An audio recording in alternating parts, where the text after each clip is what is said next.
when it comes to the holidays. Everything in moderation, they say, but oftentimes we eat so much sugar, unknowingly amounts of sugar over the holidays. And our next guest is going to give you some great alternatives. We're joined by Anna Varriano. She is a natural health practitioner, a registered nutritional therapist, and owner of Perfect Resonance Natural Healthy Counseling. That's quite a title. Yes, it is. It's great to have you here, Anna. Thank you so much for being here. Great to be here. And I guess that is true. Around the holidays, it doesn't matter what holiday it is, we tend to overindulge. Why do you think we do it, first of all? Well, a lot of it is steeped with tradition, and I'm going to have some of my favorite treats this holiday season. But, you know, I think what you said is really important, that when people think of sugar, they think of the cookies and the sweets, but there's a lot of sugar hidden stuff. We have no idea that we're eating it. Right. Can you give some examples of that? Well, for sure, and I have some to share with you here today. Okay. And interestingly, how I came up with these three ideas was I put on my Facebook page a while ago, what is your favorite holiday indulgence that you wish there was a healthy alternative to? And the top three answers were eggnog, the chips and dips and stuff that we tend to overindulge in at this time of year, and baking, Christmas baking. Right. Okay. Yeah. Well, what would you like to, do you want us to help out with something? Absolutely. I'm not doing any work here. I'm putting you So tell us excited. Here. So eggnog, just how much sugar do you think is in a cup of eggnog that you buy at the store? Oh, there's got to be. In a cup of eggnog. 20 grams of sugar. So you're higher. But anyways, it works out to about 8 to 10 teaspoons of sugar in a cup of eggnog. And you wouldn't knowingly add 8 to 10 teaspoons of sugar to something that you were drinking. Right. So I've come up with an eggless eggnog that's really super easy to make. So Eggless. Chantal, is it an entire banana? Or? we're going to use half a banana. Okay. Can I use my hand? Or? Yes, you can. Okay. And then we have half a cup. You can use either almond milk or coconut milk, or I like using cashew milk. And it's the plain, unsweetened one. So this is then dairy-free? It's dairy-free as well. Well, it could be. Not completely. Because the next thing we're going to add in there is 3 or 4 tablespoons of a whole fat plain yogurt. Okay. Can I use that? So yeah, that gives it some creaminess and some thickness. Because that's what you want in your eggnog. Yeah, too. for sure. And then we're going to just spice it up a little bit. So we have some cinnamon, nutmeg, cloves, about an eighth to a quarter of a teaspoon, depending on your taste. You can add as much or as little as you like. And there's a little splash, about a quarter teaspoon of vanilla extract and a half a teaspoon of honey. Okay, nice. So now comes the magic part. So you're going to put that on there. I love these things. And you know, two of the things that sugar does to us at this time of year, it reduces our body's ability to deal with stress. And a lot of people have extra stress at this time of year. And it also reduces our body's ability to respond to colds and viruses. So it weakens our immune response. Okay. Yeah. So So we go for it? off you go. Just a couple of minutes there. Probably do it. Is there such a thing as that sugar crash? Is that a true thing that happens to us? So we get that real sugar high that we presume gives us energy, and then we lose it fairly quickly. You know that expression, what goes up must come down? Yes. It happens with sugar as well.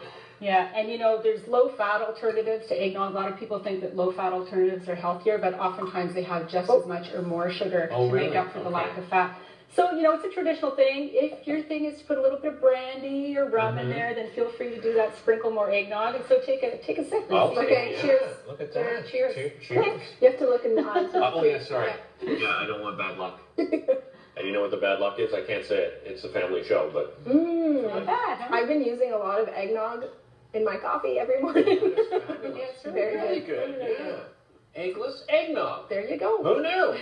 Are these recipes available on your website? Yeah, they're on my website, perfectresonance.com. I have a recipe tab, and also there's a search bar, so you can go and search eggnog or some of these other recipes I'm going to share with you today. Terrific. All right, well, let's move on to the next recipe. Okay, so the next item that people wanted an alternative to were the dips and the chips. And so let's start with the dips, because when you buy dips at the store, there's a lot of hidden ingredients in there, including sugar, maybe some unhealthy fats, artificial sweeteners or preservatives, etc. So the 2 dips I've made today, this is my little trick to put sliced lemon on guacamole so it doesn't turn brown. I'm so glad you shared that because it drives me crazy. There you go. We make guacamole all the time. It's a great snack. Yep. Right? A great healthy snack. And that's a healthy fat too, It sure right? is, yeah, healthy monounsaturated fat, heart healthy. So we've got a hummus, which is chickpea based, and a guacamole, which is avocado based. Right. And so both of those dips, you're making them yourself. You know what goes in there. Healthy fat, healthy protein, healthy carbs. And it's not just the dip, it's what we use to dip the dippies, I guess we would call them, right? So traditionally, what would you serve with hummus? Pita chips, crackers, and guacamole, the corn chips. So a lot of people today are trying to cut back on starchy carbs because they turn into sugar. They have the same effect as sugar in the body.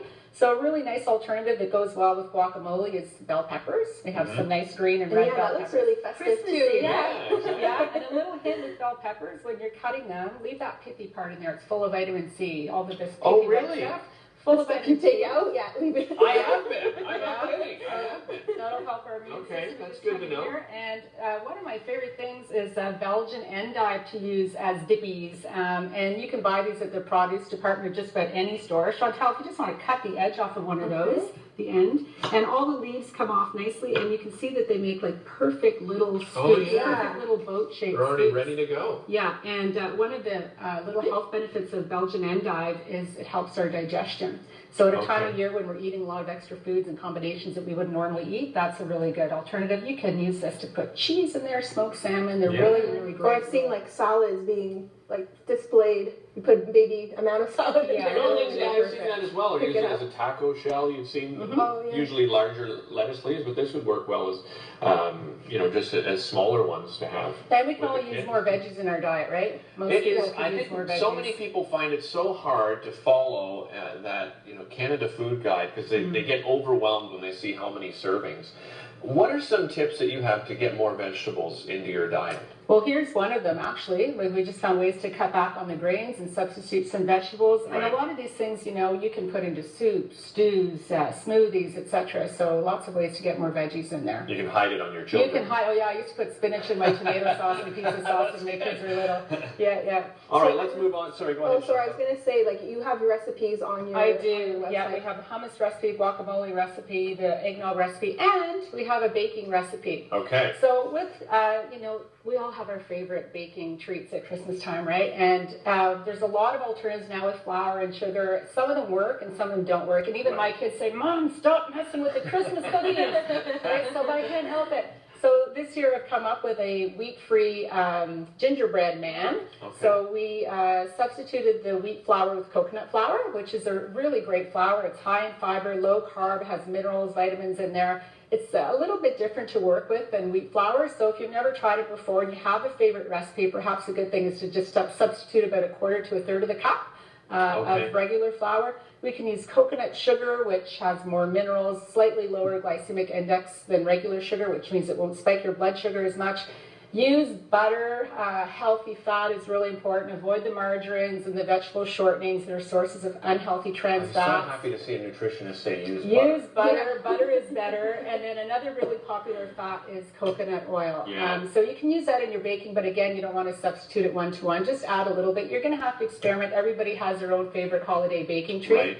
And finally, ginger and cinnamon, 2 spices that are really popular at this time of year. Help our body deal with sugar. So they help to balance our blood sugar. So if you have a recipe that would take some ginger and cinnamon, whether it's savory or sweet, just sprinkle it on and that'll help as well. Excellent. These are great. Yeah. And you have your 12 holiday tips on your website That's as well. coming right? out soon. Yeah, Okay. people can go to my website and sign up for my email list, and you'll get some great tips, recipes, how-to videos, and my 12 tips of Christmas is coming out this week. Terrific. Thank you so much for joining My us. pleasure. Thank These you are very great much. Thanks, alternatives. See? You can mix it and it still tastes good. That's right. Yeah, you heard the lady. Don't go anywhere. More daytime coming up right after this.